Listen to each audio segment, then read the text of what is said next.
방송에서 제공하는 부동산 정보는 투자 판단에 대한 조언입니다. 방송에서 제공하는 부동산 물건의 가치, 가격 상승 및 가격 하락에 대해서는 방송사에서 보장하지 않습니다.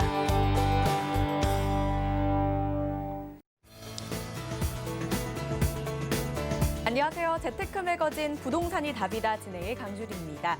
2021년 부동산 시장도 드디어 시작이 됐습니다. 많은 기관과 전문가들이 올해 부동산 시장에 대한 이 전망도 참 많이 하고 있는 상황인데요. 하지만 특히나 좀 알아봐야 할 점, 2021년에 새롭게 개편이 되는 또 시행이 되는 부동산 정책에 관한 소식이 아닐까 싶습니다. 저희 재테크 매거진과 함께 알찬 소식들 해보시기 바라겠습니다. 방송 보시다가 궁금하신 점은 전화 한 통이면 됩니다. 01-3153-2594번으로 많은 전화 부탁드리고요. 실시간으로 유튜브도 시청이 가능하십니다. 유튜브에 서울경제TV 검색하신 후에 실시간 스트리밍 클릭 후에 시청하시다가 궁금하신 점은 언제든지 댓글 남겨주시기 바라겠습니다. 저희 방송에서 제공하는 정보는 투자 판단에 대한 조언일 뿐 해당 부동산의 가치와 수익률을 보장하지 않습니다. 커버 스토리 바로 만나보겠습니다. 집값 상승 전망이 더욱더 우세한 것으로 조사됐습니다. 향후 주택가격 전망지수가 역대 최고치를 기록한 것으로 나타났는데요. 정부의 강력한 규제에도 집값 상승세가 지속되면서 앞으로 더 오를 것이라는 심리가 확산되고 있는 영향으로 풀이되고 있습니다. 두 번째 소식입니다. 올해부터 민간 분양주택 특별공급분에 청약할 수 있는 신혼부부의 소득 여건이 완화됩니다. 지난해에 이어 올해에도 주택 청약 열기가 이어질 것으로 예상되는 만큼 바뀌는 청약 제도에 실수요자의 관심이 커지고 있어 큰 인기가 예상되고 있습니다. 정부가 연이어 대책을 쏟아내면서 올해부터 부동산 세금 정책이 큰 변화를 맞을 전망입니다. 집을 사고 팔 때 또는 보유하고 있는 동안의 부동산 세금이 역대 최고로 인상되고 공제 조건은 까다로워지는데요. 기존 주택 보유자나 주택 취득을 앞둔 수요자는 달라지는 제도를 미리 파악하고 계획을 마련해야 한다고 전문가들은 조언하고 있습니다.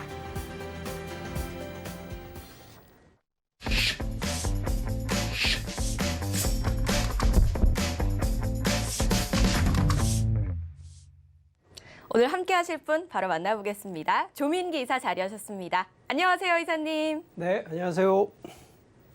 네, 반갑습니다. 자, 어느덧 이렇게 또 새해가 밝았네요. 자, 가장 먼저 한번 강의 들어봐야 될 텐데요. 이번 주 주제는 2021년에 달라지는 부동산 세금 정책에 관련된 내용이라고 들었습니다. 많은 분들이 좀 기다리고 계실 것 같아요. 어떤 내용이 좀 달라질까요? 네, 자, 신축년 2021년이 새롭게 밝아왔습니다. 일단 시청자 여러분 새해 복 많이 받으십시오. 자, 이 금년 들어서 이 부동산의 여러 가지 정책들 중에 일단 1순위로 바뀌는 게 바로 이 세금에 대한 내용인데요. 아마 금년도 2021년도 같은 경우에는 뭐 정책 중에 특히나 이 상승이라든가 또 아니면 보합이라든가 이런 부분에 대해서 상당히 지금 궁금하신 분들이 많을 텐데, 자, 그 부분에 가장 민감한 부분이 바로 세금 정책입니다. 자, 실제 금년도 바로 1월 달부터 적용되고 있는 변화되는 바로 이 세금에 대한 내용 일단 설명을 좀 드려보겠습니다.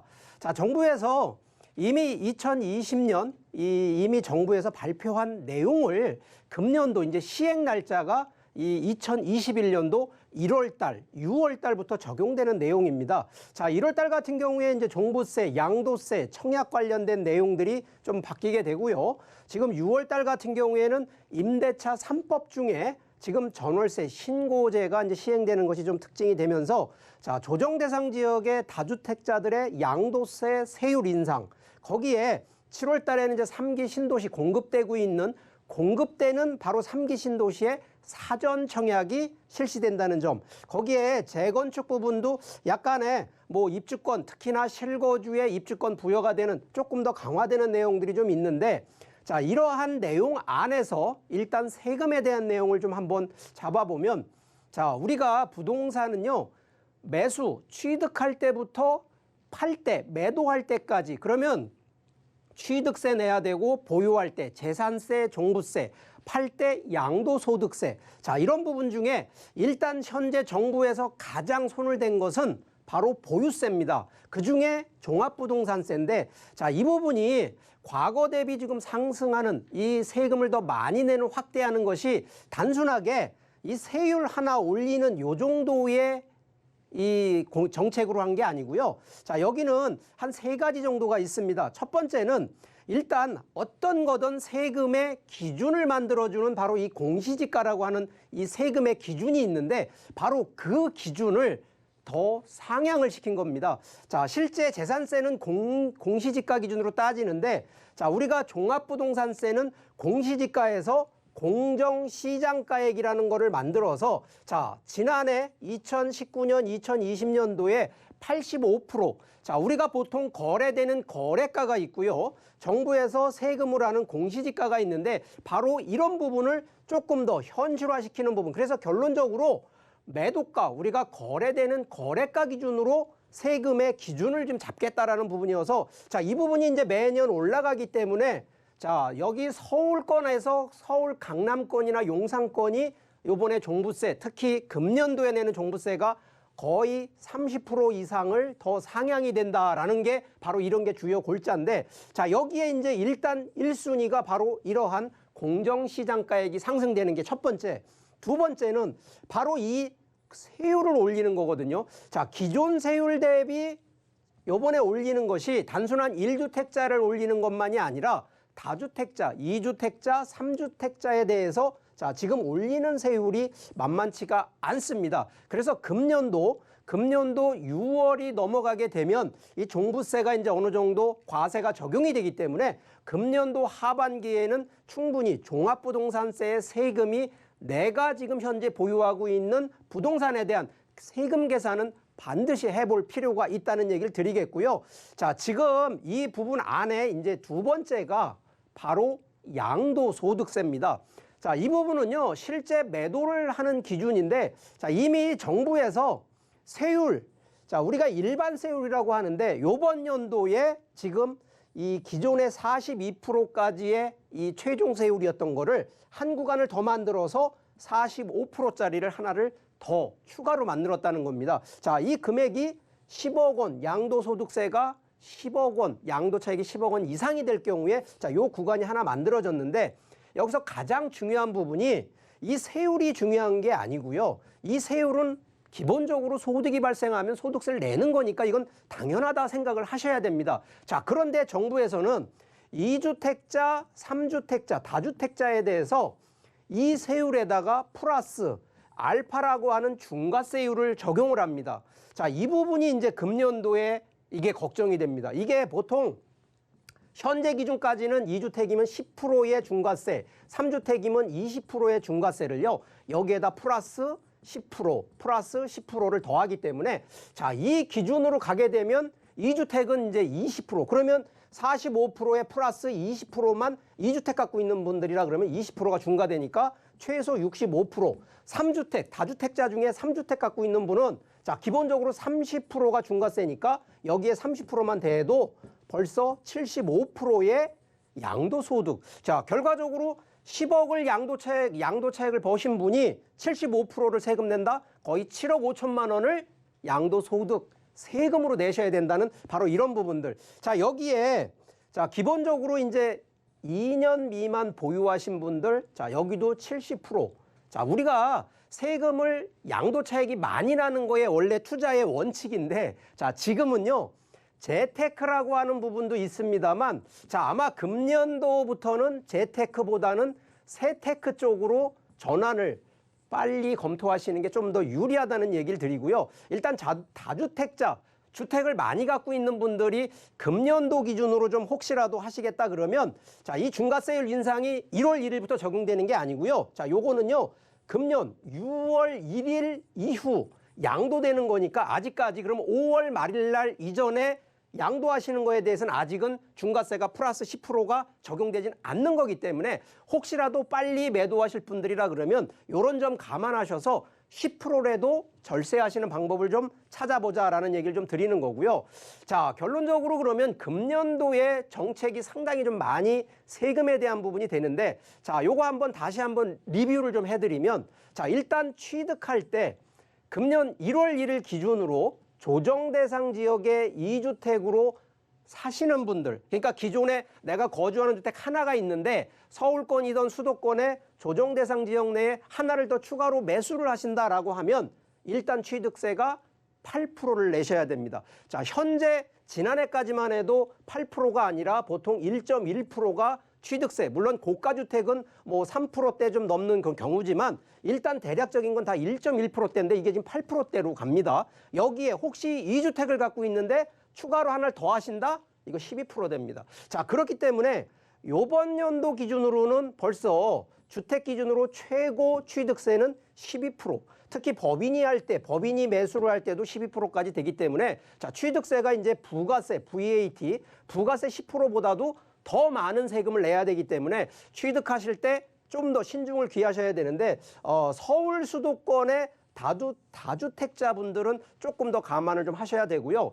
종합부동산세, 종부세 기준은 자, 현재 기준으로는 공시지가가 상승되는 지역이 더 종부세를 더 많이 세금이 좀 낼 수밖에 없는 그런 규제인데 바로 이런 공시지가 상승되는 지역은 지금 현재 정부에서 규제 지역이라고 묶어놓은 지역 안에 다주택자분들은 반드시 한번 검토를 하셔야 되고 또 하나가 이 기존 임대사업자 되시는 분 중에 정부에서 이거 과거에는 임대사업 하시면 종부세 합산 배제를 보통은 적용을 해줬는데 자, 지금 이거 안 해줍니다. 그렇기 때문에 아직까지 임대사업자 유지하고 계신 분들 중에 종부세 합산 배제가 유지되는 분들은 이거 반드시 유지를 계속 하시라는 얘기를 꼭 드리는 거고 포트폴리오 자산관리 당연한 얘기지만 이제는 다주택의 이 꿈을 가져가는 것이 아니라 똘똘한 한 채 쪽으로 가져가는 것이 보유세에 대한 세테크를 하시는 원칙이고 자, 양도소득세 같은 경우에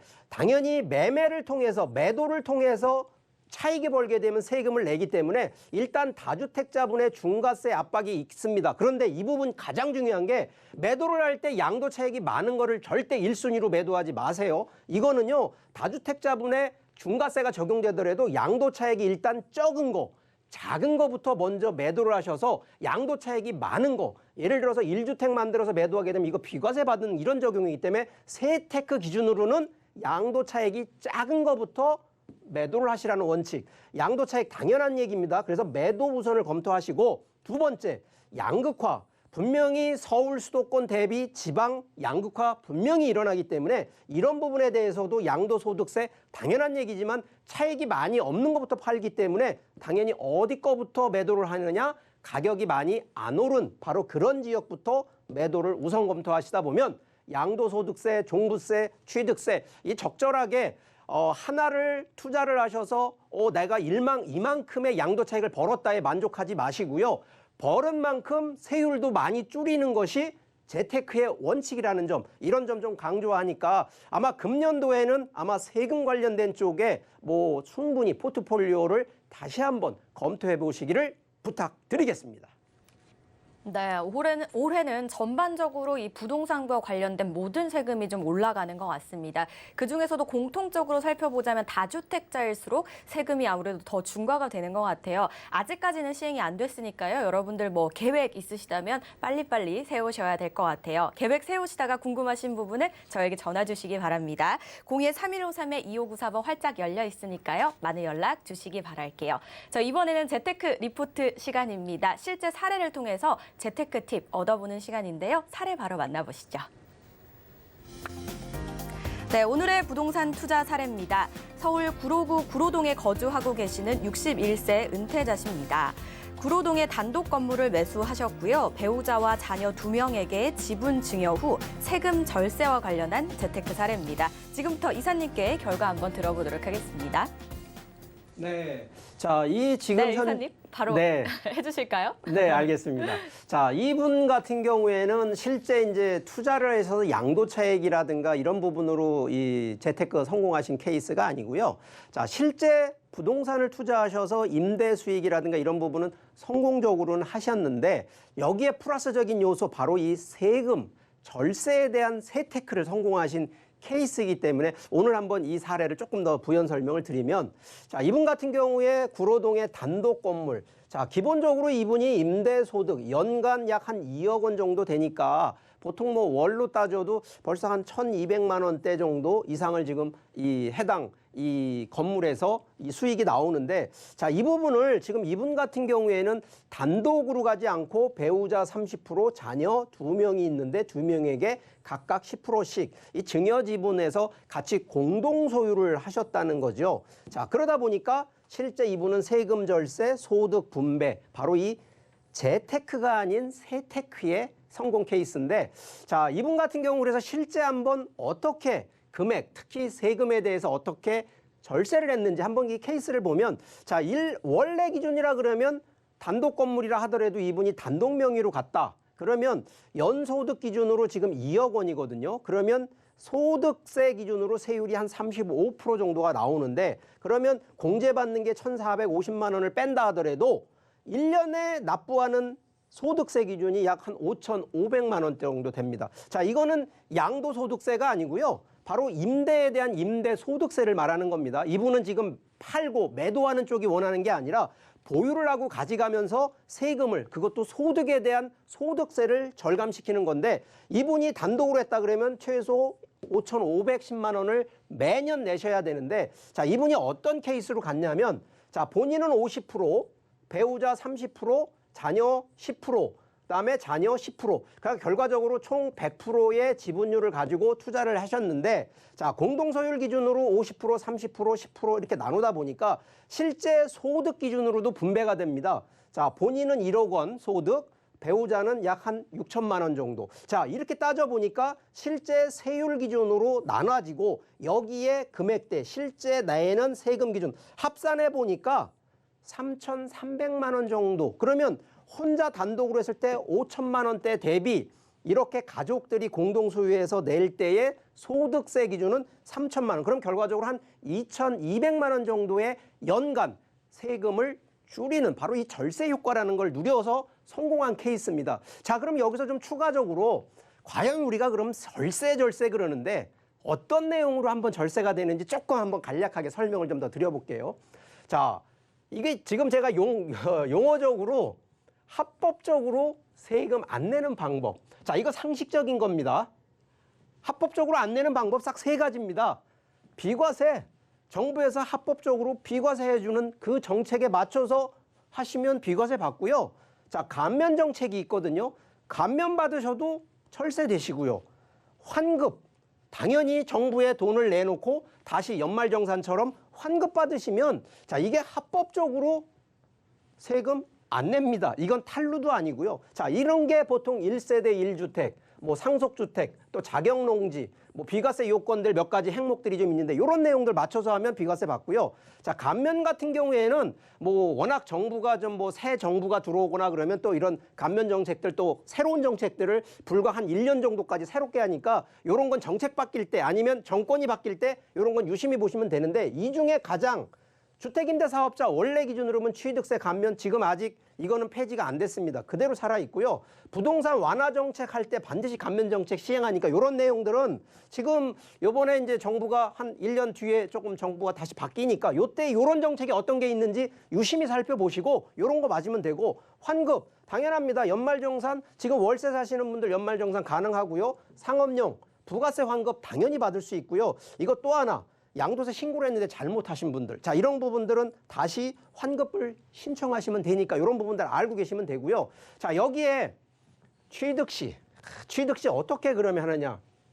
당연히 취득세 감면제도. 자, 이게 7월 10날 부동산 정책에서 조정 대상자 아까 얘기했던 12% 최대 지금 12%를 취득세를 내야 되는데 자, 과연 취득할 때 감면제도 활용할 건지 잘 따져보시고 자, 명의 지금 좀 전에 공동명의 할 것이냐 누구 명의로 할 것이냐 이런 부분들 그래서 이 두 가지는 소유권을 누구 거로 갈 거냐에 따라서 실제 세테크가 되는 부분들 그리고 다주택자분들 이제는 주택을 많이 보유하는 게 유리한 게 아닙니다. 그래서 중과세 되는 거 확인하시고 자, 임대사업 하고 계신 분들 이런 세제 완화 조건 지금부터는 반드시 확인하시라는 얘기 드리고요. 자금 이런 증빙들 이건 나중에 혹시라도 세무조사 나오게 되면 문제가 되기 때문에 이런 부분들 그리고 대출 받으시는 분들 이거 요즘은 또 이런 부분 안 하시는 분이 있는데 자, 이거 수입이 있고 어디 뭐 기업체에 또 이렇게 종사하시는 분들 같은 경우 대출 받으면요 이거 소득공제 다 받습니다. 연말정산 이런 부분들 반드시 확인하시고요. 자, 매도할 때 매도할 때도 이거 상당히 중요합니다. 일단 비과세 감면을 우선해서 받는,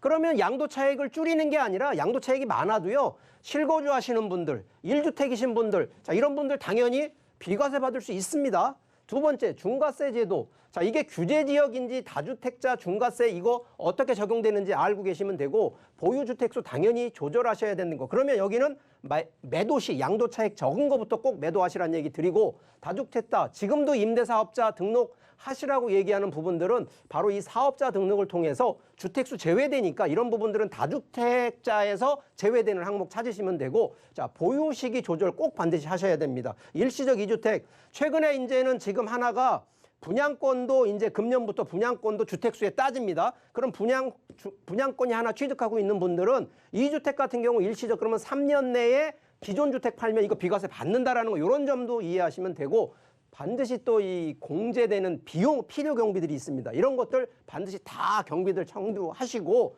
장기 보유 특별 공제 옛날보다는 많이 줄어들었지만 그래도 이거 준비하시면 되겠고요.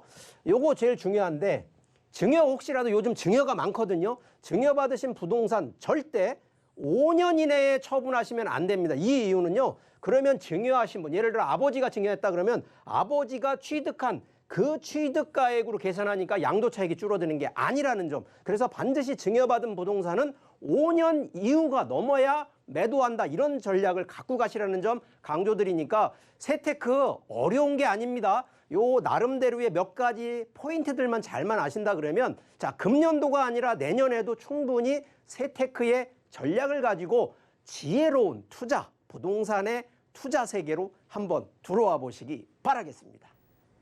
네, 굉장히 신기한 게 이 지분에 따라 세금이 조금씩 달라지는 것 같아요. 이왕이면 사실 또 알뜰하게 살면 좋잖아요. 이 제도와 정책대로 하지만 조금은 아낄 수 있는 이런 세테크 방법이었던 것 같아요. 세테크와 재테크 관련해서 궁금하신 사항 저에게 연락 주시면 되는데요. 바로 안내해 드릴게요. 네, 기존에는 오프라인 세미나였으나 저희가 코로나인 관계로 비대면으로 전화나 문자 상담으로 이루어진다고 하니까요. 화면을 통해 나가고 있는 번호로 언제든지 문의 주시기 바라겠습니다. 저희 이번에는 현장 포커스 한번 들어가 볼게요. 역시나 오늘도 아주 다양한 지역들 준비되어 있습니다. 그중에서 가장 먼저 첫 번째 지역부터 만나보시죠. 대전광역시 대흥동에 위치한 소형 주거용 오피스인데요. 대전 중구청역 도보 약 5분 거리 역세권입니다. 시세는 8,800만 원에서 9,800만 원으로 형성되어 있습니다. 네, 자, 대전광역시로 가봤습니다. 저희가 뭐 전국적으로 집값이 상승이 됐다고는 하지만 그중에서도 세종시와 관련된, 세종시와 좀 인접한 대전도 많은 주목을 받고 있지 않을까 싶거든요. 대전에 관련된 이야기 한번 들어볼까요? 네, 자, 오늘 첫 번째로 좀 집중해야 될 바로 현장, 대전으로 좀 한번 내려왔습니다. 대전광역시 중구 대흥동이라는 곳인데, 자, 일단 이 해당 현장은 소형 주거용 오피스입니다. 자, 이거 주택이 아닙니다. 여기에 현재 위치상으로 보면 여기도 지하철 중구청역이 있습니다. 중구청역 바로 역세권이기 때문에, 자, 제가 한번 지도를 좀 보면서 부연 설명을 좀 드려보면, 자, 중구청역이 여기 있고요. 바로 앞쪽에 이 카톨릭 대전 성모병원이 위치를 하고 있고요. 바로 이 근처 인근에 있는 곳인데, 자, 주변 자체가 일단은 풍부한 임대 수요가 있는 겁니다. 자, 여기 밑에 쪽으로는 충남대학교 병원, 그래서 벌써 대형 병원이 2군데나 좀 있다 보니까, 자, 여기에 근무하시는 분들만 놓고 보더라도 뭐 한 2,3천 명 정도 되는데, 자, 여기에 하나가 이제 대전고등학교, 여기 명문고입니다. 대전고, 대전중, 대흥초등학교가 있고요. 또 하나가 바로 여기 지금 대흥 4구역 주택 재개발을 통해서 현재 미래가치, 우리가 보통 개발이 없는 동네는 저개발이라고 하는데, 자, 여기는 지금 고개발로 지금 넘어가는 동네다 보니까, 자, 기본적으로 역세권, 교통에 대한 역세권도 우수하고요. 주변 자체, 여기가 중구청역이란 이름을 딴 거는 바로 여기 구청이 있습니다. 구청만 있는 게 아니라 바로 이런 대형 관공서, 병원, 상업지구들이 밀집돼 있다 보니까 기본적으로 임대 수요가 아주 풍부한 곳 중에 하나고, 자, 이미 여기 개개발이라고 하는 부분으로 들어가 있는 구역이 들어가다 보니까 여기는 지금 현재는 저평가돼 있다라는 점으로 보는 그런 입지라는 점이고요. 자, 여기 위치상으로 보면 실제 지금 여기가 중구청역에서 거리상으로 여기가 성모병원이거든요. 위치상으로 보면 상당히 여기가 다 상업지구로 들어가 있고요. 바로 이 동네가 임대 수요만 해도 1만 수요. 자, 대학, 이 종합병원의 수요, 기업체 수요, 또 관공서 여기에 상권 수요까지 합쳐보니까 1만 정도의 임대 수요가 아주 풍부한 입지라는 점이고요. 자, 여기에 일단 지금 중구청이 대전 안에서도요, 이 관공서가 너무 노후화됐습니다. 그러다 보니까 지금 현재 계획이 아니고요. 벌써 이게 이제 작업이 들어갔습니다. 공사가 들어가 있는데 바로 여기 창업정보센터 그리고 중구청 이런 부분들이 지금 다시 새롭게 변모하고 있는 바로 이곳이고, 자, 여기에 바로 이 중구청역, 자, 요 바로 앞에가요, 여기가 대전역입니다. 대전역과 이 사이에 지금 상업지구 안에 중앙로 프로젝트라고 하는 사업이 좀 들어가는데 바로 이 동네 자체가 단순하게 그냥 하나만 들어가는 것이 아니라 이 출판, 인쇄, 청년 창업, 뷰티 뭐 이런 콘텐츠 이런 부분으로 새롭게 이 대전광역시에서 지원도 해주고요. 육성하는 도시명 산업 자원이라고 하는 바로 이런 쪽으로 더 추가로 개발이 되는 곳이다 보니까 이 대전역을 중심으로 바로 이게 지금 메인 스트리트인데 바로 중구청역까지 들어가기 때문에 충분히 향후 미래의 부동산 가치, 특히 가격이 상승할 수밖에 없는 입지라는 점도 감안해 주시면 되고요. 자, 여기에 지금 대전역을 얘기 드렸는데 바로 이 대전역 자체의 바로 이 앞쪽으로 불과 이거 얼마 안 됐습니다. 현재 1조 대전역 역세권 개발이 지금 추진을 하고 있기 때문에 자, 이런 부분으로 놓고 봤을 때 우리가 대전이라고 하는 부분이 물론 가까이 인접해서 세종시가 있어서 행정도시가 세종시로 가게 되면 가까이에 있는 대전은 자동적으로 인구가 수요가 더 많이 받아들이는 곳이기 때문에 자, 이러한 개발이 그냥 될 수가 없습니다. 당연히 인구를 감안해서 정책들이 들어가는 거기 때문에 지금 정도에서 한번 대전도 유심히 한번 지켜볼 수 있는 입지라는 점 강조드리겠습니다. 역세권 주거용 오피스입니다. 바로 인근에는요, 대형 병원 두 곳이 있어서 병원을 이용하기에도 굉장히 좋지만 병원에서 출퇴근하기에도 굉장히 좋아 보입니다. 다양한 정보들 만나보셨으니까 이제 마지막으로 이 주변의 인근 시세는 좀 어떻게 형성이 되어 있을까요?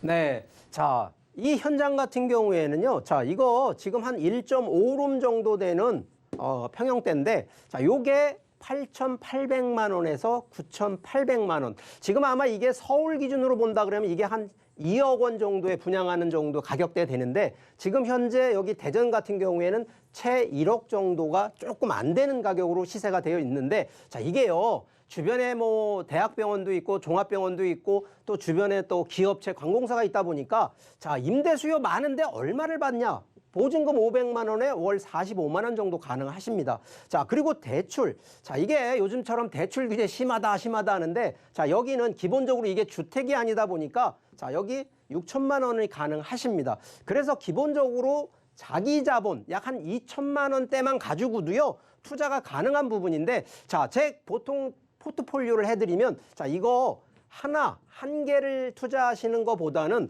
보통 한 2개, 그러면 한 1억 정도 자금 갖고 있는 분이 요거 한 3개 정도를 가져간다 그러면 요게 보통 한 이제 많이 받으면 한 50만 원 정도 가능하다 그러면 150만 원 정도의 이 매달 따박따박 월세를 받아서 임대 수익, 그리고서 대전 역세권 충분히 입지가 되는 바로 5년 정도 뒤에 다시 매도를 한다 그래도 충분히 1억 원대가 상회되는 가격으로, 그러면 양도 차익까지 같이 바라볼 수 있는 바로 현장이라는 점 강조하겠습니다. 대전 역세권 주거용 오피스 만나보셨는데요. 상대적으로 좀 소액으로 투자가 가능한 것 같습니다. 다양하고 현명한 플랜 계획 세워보시고 싶으신 분들 전화 한 통이면 됩니다. 02-3153-2594번으로 많은 전화 주시기 바라겠습니다. 다음 지역도 바로 만나보시죠. 경기도 시흥시 매화동 아파트 단지 중심에 위치한 근생 건물입니다. 시세는 15억에서 15억 5천만 원으로 형성되어 있습니다. 두 번째 지역은요, 시흥시 매화동에 위치한 근생 건물 한번 만나보도록 하겠습니다. 일단 주변에는 굉장히 많은 주거 지역에 둘러싸여 있는 지역인 것 같거든요. 자세한 이야기 한번 풀어볼까요? 네. 자, 두 번째로 좀 집중해야 될 현장은 바로 시흥시입니다. 경기도 시흥시 매화동이라는 곳인데, 자, 이 두 번째 현장은 올 근생 건물입니다. 토지와 건물이 있는 근생 건물이고요. 자, 위치가 시흥시 매화동. 이게 우리가 보통 이제 시골이라고 할까요? 좀 구도심권으로 들어가다 보니까 바로 이 아파트 단지 중심에 좀 위치가 있어서 상권이 아주 유리한 곳인데, 자, 지도를 좀 보면서 추가 설명을 좀 드려보면, 자, 이 해당 지역이 매화동인데, 자, 여기 바로 옆에가 광명역입니다. 근데 새로운 신도시급으로 만드는 데가 목감지구, 그리고 은계지구, 장현지구가 있습니다. 자, 이미 신도시들이 만들어 있어서 이게 트라이앵글로 되는데, 자, 그러다 보니까 점점 개발의 압박은 안쪽으로 들어오게 되는데, 자, 그런 차원에서 지금 현재 바로 이 외곽순환고속도로나 제2경인고속도로 그리고 서해안 복선전철이 만들어졌다는 바로 이 교통의 역세권, 입지가 지금 더 되는데, 자, 여기에 추가적인 부분 하나, 바로 신안산선, 이게 2024년 정도의 개통을 목표로 지금 공사를 하고 있는데, 바로 이 매화동의 매화역의 신설, 그러니까 결과적으로 지하철이 새롭게 역세권이 만들어지는 요 하나가 추가가 있다는 거고요. 주변 자체가 이미 고등학교, 중학교, 초등학교가 이미 구도심권이긴 하지만 이 해당 아파트나 이런 부분들이 또 하나가 재개발로 지금 예정이 되어 있어서 추가적인 미래 가치까지 좀 놓고 보는데, 자, 여기는 세 가지가 포인트입니다. 자, 일단은 해당 지역이 아파트 단지 앞쪽에 메인 중심, 바로 상권이 만들어지다 보니까 용도 상향, 결과적으로 지금 정도의 이제 상업지역은 아니기 때문에 향후 상업지역까지 올라가는 용도 상향이라는 것을 첫 번째 포인트. 두 번째는 바로 이 신안산선, 지금이 개통된 게 아닙니다. 앞으로 2024년 정도의 개통이니까 교통에 따른 시세 차익, 그리고 주변 자체가 이 해당되는 것이 여기 또 산업단지부터 해서 구도심권에 이런 부분으로 해서 상권이 더 커지기 때문에 상권에 따른 임대 수익, 그래서 세 가지 포인트로 검토를 하시면 되는데, 자, 여기 자체에 이미 이제 신안산선 얘기만 드린 것이, 자, 이거는 불과 24년에 이제 개통을 하고 바로 매화역이라고 하는 바로 역세권 기준이 되고요. 여기에 월곶 판교선, 바로 이게 이 동서를 가로지르는 지하철인데, 바로 이 또 판교선이 25년 정도에 개통하니까 충분히 여기도 교통의 역세권, 그리고 그런 호재로 인해서 미래 가치 상승되는다라는 점을 강조드리겠고, 자, 여기 이미 매화 일반 산업단지가 만들어져 있습니다. 그리고 또 조성이 되는 게 이 산단 주거 단지, 그리고 주택 재개발 지역이 결과적으로 1, 2, 3에 따라서 결국은 지금 노후화되어 있는, 저평가되어 있는 지역이다 보니까 이런 인구, 특히나 산업단지 또 주거단지들이 들어오게 되면 이 결론적으로 신도시보다도 더 큰 이 우리가 보통 인구 중에 생산 가능 인구라 그래서 소비와 이 자금, 그러니까 뭐냐면 돈을 벌어들이는 인구가 더 많다는 바로 이런 지역이 되기 때문에 이런 점 한번 꼼꼼히 보셔야 되고요. 자, 여기 광명이 좀 가깝다라고 아까 지도에서 보셨는데, 바로 이 광명 시흥 테크노밸리가 아주 상당히 좀 넓게 지금 계획이 되어 있습니다. 그러다 보니까 뭐 서울권에서 불과 이제 뭐 한 30분대 이내의 거리가 들어가니까 충분히 인구면 인구, 정책이면 정책, 그리고 개발이면 개발, 이 세 가지가 박자가 맞아떨어지는 바로 그런 입지라는 점을 강조드리겠습니다. 네, 경기도긴 하지만 서울 느낌이 약간 있는 곳이기도 하죠. 그리고 매화동에 아파트 단지 중심에 있다 보니까요, 생활권이 좀 잘 형성이 되어 있고 또 앞으로 더욱더 커질 예정이라는 점 주목해 보시면 좋을 것 같습니다. 이어서 저희 재테크 전략도 한번 세워보도록 하죠. 네. 자, 두 번째로 보는 현장 같은 경우는 올 근생 상가 건물인데 이게 바로 3층짜리고요.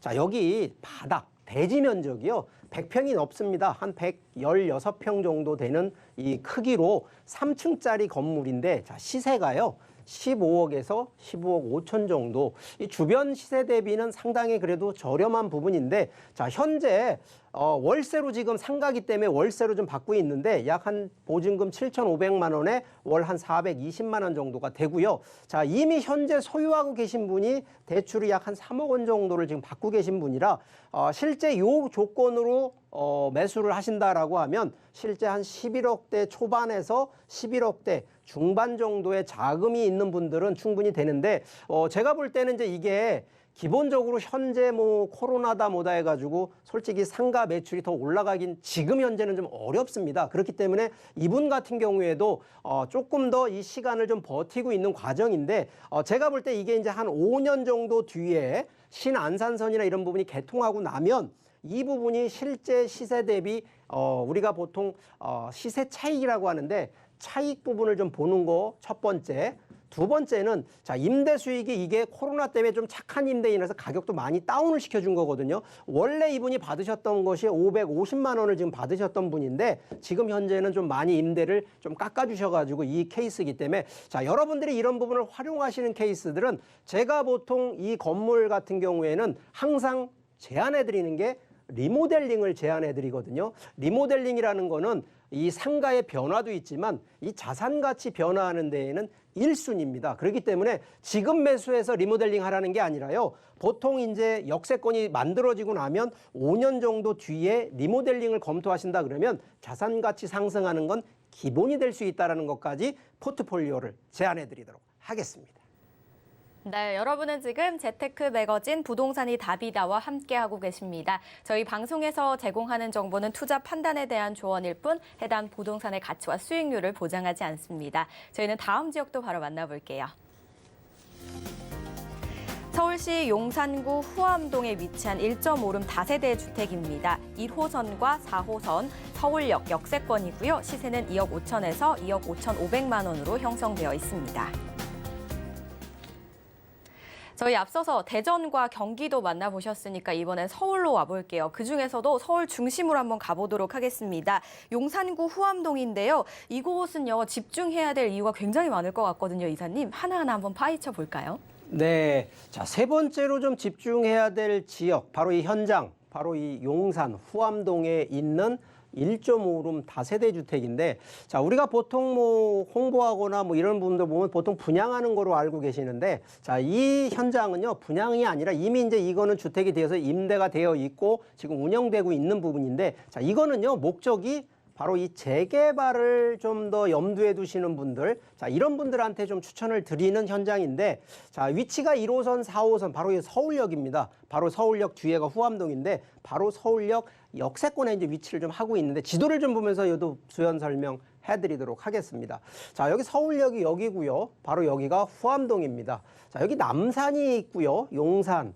여기 용산역. 자, 결과적으로 용산과 붙어 있는, 단순하게 용산역과 붙어 있다라고 해서 투자 가치가 있다는 얘기 드리는 게 아니라 항상 투자 가치는 장기적으로 보면 미래에 어떤 변화가 더 많을 거냐를 항상 놓고 봐야 되는데, 자, 전반적으로 용산이라고 하는 동네가 전국 기준으로 가장 개발이 많을 수밖에 없는 바로 이 개발의 변화가 많은 동네다라는 거거든요. 그 안에서도 지금 후암동 안에서도요. 자, 여기 잘 보셔야 되는 게 후암동 안에서도 서울역이 역세권이 가깝다가 중요한 게 아니고 이 해당되는 게 남산이라든가 용산 민족공원에 가까운 것은 위험합니다. 이쪽은 재개발이나 개발이 되는 데가 아니거든요. 그래서 혹시라도 남산 근처 아니면 민족공원 근처에서 있는 물건들, 특히 그런 현장들은 조심하셔서 접근하셔야 되고, 자, 오늘 같은 경우 이 현장은 후암동에서 이 남산이 아니라 바로 밑에 서울역에서 좀 가깝게 돼 있는 곳인데, 바로 여기가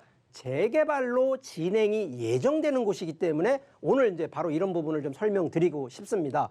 자, 그런데 용산하면 기본적인 이 서울의 백그라운드를 아셔야 됩니다. 자, 용산이 전반적으로 여기인데, 자, 강남, 여기 해당, 서울 도심, 그리고 영등포, 여의도. 자, 이게 서울 2040년까지 계획되고 있는 서울 이 도시개발 계획에서 이게 3대 도시로 지정이 되어 있거든요. 바로 이게 트라이앵글로 구성이 되는 곳이기 때문에, 자, 결국은 용산역과 서울역의 바로 이 한강대로 따라서 양쪽 다 지금 개발이 진행이 되는 부분이라 충분히 미래에 가치가 있다는 점을 추가적으로 설명드리면서 자, 그러면 용산에 어떤 것들이 개발이 되느냐. 뭐 장기적인 컨셉들은 뭐 기본적으로 알고 계시겠습니다만 일단은 용산역 주변의 용산국제업무지고 이 과거에 한 방에 하려고 했던 것이 무산이 되면서 이제는 개별 계획이 되는데 현재 기준으로는 용산역 앞쪽에요. 바로 이 용산 정비창 재개발 구역으로 지금 현재 추진되고 있는 게 하나가 있고요. 현재 기본적으로 이 안쪽에서도 요번에 서울 우리 정부 기준으로 해서 공공주택이나 이런 또 추가 공급 대책에서 용산을 지목을 했습니다. 여기에다가도 지금 현재 공공주택을 더 추가로 또 계획이 돼 있는 부분이 하나가 있겠고요. 두 번째가 자, 용산하면 민족공원을 뺄 수가 없습니다. 자, 이 부분이 왜 그러냐? 자, 전 세계 주요 도시에 보면 가장 랜드마크는 바로 이 센트럴파크가 있는 동네와 없는 동네의 가치를 한번 평가를 하셔야 됩니다. 바로 이러한 센트럴파크가 들어가는지에 따라서 향후 미래 가치가 바뀌어지는데 바로 서울 기준에서 이 정도 용산 민족공원이라는 물론 나중에 이름을 또 바꿀 수 있지만 이런 타이틀이 들어가면 결국은 미래의 랜드마크가 바로 가격 상승, 자산 가치 상승되는 건 바로 이러한 랜드마크라는 점을 이해하시라는 얘기 드리겠고요. 자, 세 번째, 바로 여기 서울역인데 서울역이 그냥 옛날의 서울역 아닙니다. 이제는요, 여기에 KTX, GTX, 신분당선, 지금도 일반 철도 다 들어가는데 여기가 6개 역 이상이 들어가고요. 자, 이게 그러면 결과적으로 지금도 이 강남권에는 삼성역을 그렇게 키우는 것처럼 바로 이 도심권에는 바로 서울역을 키우기 때문에 과연 이 동네의 인구라든가 여러 가지 이 교통 호재 이거 무시하실 수 있냐? 제가 볼 땐 무시할 수 없다는 점을 좀 강조드리니까 자, 이런 점을 놓고 보면 용산이라고 하는 모든 용산이 다 훌륭하다? 그런 부분이 아니고 꼭 조심해서 따져봐야 될 내용은 따져보시고 이런 호재거리들 그리고 장기적으로 5년이 아니라 최소 10년을 내다보는 바로 그러한 지혜, 바로 그러한 입지를 좀 살펴보는 바로 그러한 지혜를 가지시라는 점 설명드리겠습니다. 용산은 기본적으로 이제 개발과 또 변화가 많이 이루어지고 있는 지역이기도 하지만 용산이라고 또 무조건 좋은 건 아니라고 합니다. 용도에 따라서 분석을 좀 잘 하셔야 될 것 같은데요. 저희가 만나보고 있는 이 후암동은 재개발에 관심 있으신 분들에게 적합한 지역이라고 하니까 참고해 보시기 바라겠습니다. 저 이번에는 이 후암동의 재테크 전략과 시세도 바로 만나볼게요. 네. 자, 이 세 번째 바로 현장은요. 자, 이게 1.5룸 정도 되니까 아이 뭐 좀 작은 거 아니냐라고 하시는데 자, 실제 1.5룸 정도라고는 하지만 이게 목적이 약간 재개발을 좀 바라보시라고 해서 자, 이게 대지 지분권으로 지금 3.3평입니다. 자, 실제 지금 용산에 들어오시는 분들 보면 보통은 재개발권 기준으로 다 1억대가 넘습니다. 평당가 기준으로. 자, 그런데 이게 3.3평이라도 장점이 뭐냐? 바로 이 분양권과 입주권을 받을 수 있는 조건이거든요. 그러면 내가 추가로 분양권 신청할 때 자격을 받는 거에 조금 더 포커스를 두라는 얘기를 드리겠고요. 자, 현재 1.5룸의 대지지분권 3.3평 기준으로 시세가 이게 상당히 지금 저렴한데 2억 5천에서 2억 5,500만 원에 지금 나와 있는 겁니다. 자, 그런데 현재 조건이 이미 이게 만들어져 있는 주택이다 보니까 임대가 이미 들어가 있습니다. 이미 거주하시는 분이 계신데 바로 전세로 1억 4천이 들어가 있다 보니까 자, 용산의 재개발권 기준으로 지금 현재 자금 약 한 1억 1천만 원 가지고도 들어갈 수 있는 현장이라는 점이고요. 혹시라도 전세 있지만 전세 내보내고 난 그럼 월세로 일단 한 뭐 7년이고 10년 버티시겠다 그러면 전세 내보내시고요. 자금이 2억 5천밖에 안 되니까 그러면 보증금, 그러니까 월세 기준으로 하면 보증금 2천에 월 한 70만 원이 가능하시거든요. 그래서 대출 조금 받으셔서 내 돈 약 한 1억 6천 정도 들어가셔서 월세 받으셔서 충분히 재개발권 가지고 기대를 하시면서 버티신다 그러면 충분히 미래에 그 기대하는 기대 심리나 기대 수익은 창출할 수 있을 것이라는 점 설명드리겠습니다. 용산과 재개발에 관련해서 궁금하신 사항은요. 02-3153-2594번으로 지금 바로 전화 주시기 바라겠습니다. 저희는 마지막 지역도 바로 만나볼게요. 서울시 영등포구 신길동에 위치한 아파트입니다. 신안산선 도림 사거리역 인근에 위치해 있고요. 시세는 5억 5천에서 7억 3,700만 원으로 형성되어 있습니다. 서울의 또 다른 핵심 지역인 영등포로 한번 가보도록 하겠습니다. 이곳은 뭐 거의 대표적인 직주 근접 지역이 아닐까 싶거든요. 자세한 이야기 바로 나눠볼게요. 네, 자 마지막 오늘 집중해야 될 바로 현장 영등포 신길동인데요. 자, 이 네 번째 현장 같은 경우에는 자 이게 지금 만들어진 아파트가 아니라 이거는 청약 아파트입니다. 자, 청약 아파트인데 요즘처럼 아파트 가격이 고공행진하고 쉽게 물건이 없기 때문에 자 이런 부분을 왜 주목해야 되는지 좀 설명을 드리면 자 일단 위치가요 신안산선 도림사거리역 자 이거 아직 개통도 아니고 지금 공사하고 있는 겁니다. 그렇기 때문에 바로 이 역세권에 만들어지는 아파트라는 점. 자 지도를 좀 보면서 설명을 드리면 자 영등포역이 바로 여기입니다. 지금 만들어지는 도림사거리역이 바로 이 뒤에고요. 이 밑에가 신풍역이 있는 신길 뉴타운 지역입니다. 여기는 이미 완성이 됐고요. 영등포에서도 여기 옛날에 보면 여기 오비 공장이나 여기 다 공장들이 있었던데 여기도 이미 아파트 단지로 다 변모를 했습니다. 앞쪽으로는 이미 아시는 것처럼 신세계백화점, 롯데 이 대형 상권들이 들어와 있는 부분인데 바로 이곳에 여의도까지 들어가고 있는 신안산선 이게 2024년에 개통을 지금 하고 있는데 바로 이곳에 새로 만들어지는 아파트입니다. 이 보통 이런 입지들 보면 당연히 영등포니까 좋아. 아닙니다. 영등포도요. 오히려 변두리로 들어가는 영등포 아닙니다. 그런 입지는 제가 볼 때 그렇게 추천을 안 드리는데 실제 여기는 요지가 될 수 있고 실제 신안산선이라고 하는 교통호재가 들어가는 이 포인트로 먼저 말씀을 드리는 거고 자 기본적으로 서울의 영등포, 여의도 영등포가 3대 도심, 3대 도시로 들어가기 때문에 자 여기 보시는 여의도는 솔직히 들어가기, 입성하기 어려운데 자 영등포 안에서도 지금 들어가기 상당히 용이한 곳이 바로 영등포 지금 여기가 영등포 뉴타운인데 뉴타운 들어가시면 이게 가격대가 상당히 올라 있고요. 이미 신길 뉴타운도 가격대가 많이 올라가 있기 때문에 과연 어디로 들어갈 것이냐 이것도 고민해 보셔야 될 내용이라는 거고요. 자 이미 영등포 여기가 지금 영등포역입니다. 영등포역 앞에도 여기 지금 영등포 도심 역세권 재개발이 이미 만들어져서 이것도 추진됩니다. 근데 여기 들어가시려면 청약 조건 자기가 조건 안 맞으면 점수 안 나오면 여기 당첨받기 어렵다는 점이거든요. 그렇기 때문에 자 신길 뉴타운에도 이미 여기에 조합원으로 들어가신 분들은 충분히 성공하셨다는 얘기도 결론적으로 말씀을 드리고 지금 이미 이제 신안산선 바로 여의도까지 들어가는 해당 지하철역 개통이 이게 2024년이기 때문에 충분히 미래의 교통 그리고 입지, 영등포라는 입지 때문이 아니라 중장기적으로 서울에서 중점적으로 개발이 되고 육성하는 곳이 바로 3대 도시인데 바로 영등포 여의도가 들어가 있기 때문에 거기에 영등포 바로 뒤에 위치한 곳이기 때문에 충분히 이런 부분들 입지적으로는 최종적으로 한번 검토를 해보시라는 점 설명드리겠습니다. 네, 역과 이 아파트 모두가 새롭게 들어오는 곳, 자 역세권 아파트가 될 곳 만나보고 계십니다. 이곳의 재테크 전략 어떻게 좀 세워볼 수 있을까요? 네, 자 기본적으로 아파트 투자하시는 분들 두 가지입니다. 실제 거주, 내 집 마련하시는 분 첫 번째. 자, 두 번째는요. 당연한 얘기지만 이거 시세 차익입니다. 내가 이거 지금 얼마에 샀는데 얼마 정도 차익을 버는 게 목적. 그럼 이 두 가지 목적이 맞는 게 지금도 아파트 추경 매수해서 들어가서 하신다 그래도 아직까지는 가격이 더 상승하니까 문제 없는데 자, 그러면 이런 부분을 해서 한번 살펴보게 되면 자, 실제 지금 영등포에서 올라가 있는 가격대 가장 높은 상승. 그러면 미래에서도 상승률 이게 지금 영등포 쪽이 저평가, 저개발되어 있기 때문에 이렇게 가격이 더 올라갈 수밖에 없는데 자, 실제 사례 한번 놓고 보면요. 자, 한 34평형 기준으로요. 한번 살펴보면 지금 신길 뉴타운 안에 매도되고 있는 아파트가 14억 8천에 거래됐습니다. 제가 이거 지금 나온 호가 기준이 아니라 거래된 가격을 얘기를 드리는 겁니다. 자, 그러면 실제 지금 요번에 이 현장 같은 경우에 자, 5억 5천만 원 시세는 25평 기준이고요.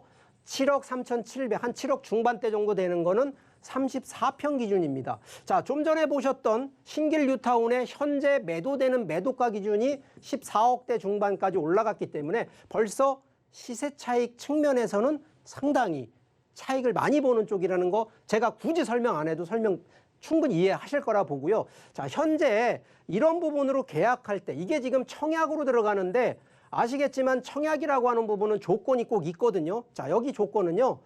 서울, 인천, 경기도 이 3개 지역에 거주를 하셔야 되고요. 두 번째는 1주택, 그러니까 무주택 아니면 1주택인데 1주택은 당연히 34평 미만인 분들만 이게 신청이 되는데 현재 계약금 기준으로는 1억도 안 되는 돈 가지고 들어가시고요. 총 분양가 중에 65%가 보통은 다 재개발 관련된 거는 중간에 조합에서 이렇게 자금을 다 융통해 주기 때문에 충분히 자금에 대한 구애 없이 지금 들어가 놓으시고요. 그래서 실제 전체로 들어가는 자금, 대출을 끼고 들어가신다 하더라도 나중에 입주할 때쯤 들어가는 돈은 약 한 2억 선 정도의 자금만 가지고도 들어가시고, 자, 현재 주변 시세가 25평 기준으로 8억 5천만 원대 거래되고요. 자, 아까 지금 14억대라고 하지만 실제 일반적인 영등포에서 거래되는 34평 기준은 13억 5천만 원이니까 벌써 이 기준으로 보더라도 시세 차이. 그리고 또 하나, 이런 거는 기본적으로 7년 뒤에 입주라고 생각을 하셔야 됩니다. 재개발이기 때문에. 그럼 7년 뒤에 들어가면 본인이 연세 있는 부모님이 내가 청약한다? 제가 볼 때는 좀 반대하고요. 오히려 이런 거는 자녀분 명의로 청약을 넣어서 오히려 내가 청약 점수 부족하니까 오히려 청약 받는 것보다 오히려 이런 거로 해서 미리 해서 7년 뒤에 충분히 내 집 마련하는 이런 전략까지도 제안을 좀 드리는 거니까, 이렇게 내 집 마련하시는 분이나 실제 시세 차익을 노려보시는 분들이라 그러면 충분히 한번 검토해 볼 수 있는 현장이라는 점 강조하겠습니다. 더 자세한 재테크 전략 세우고 싶으신 분들을 위해 전화 열려 있습니다. 02-3153-2594번으로 많은 연락 주시기 바라겠습니다. 다양한 이야기 들려주신 이사님 고맙습니다. 저희 오늘 정말 다양한 지역들 만나보셨습니다. 다시 한번 정리해 드릴게요.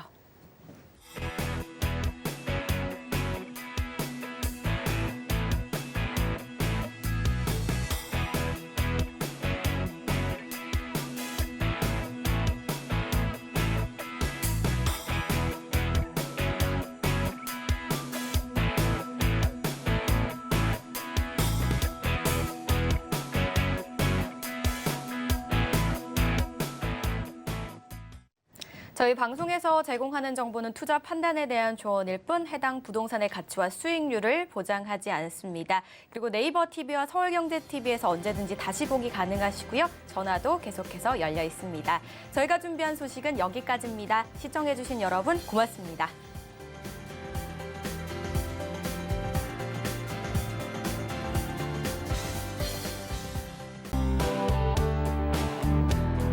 본 방송에서 제공하는 부동산 정보는 투자 판단에 대한 조언입니다.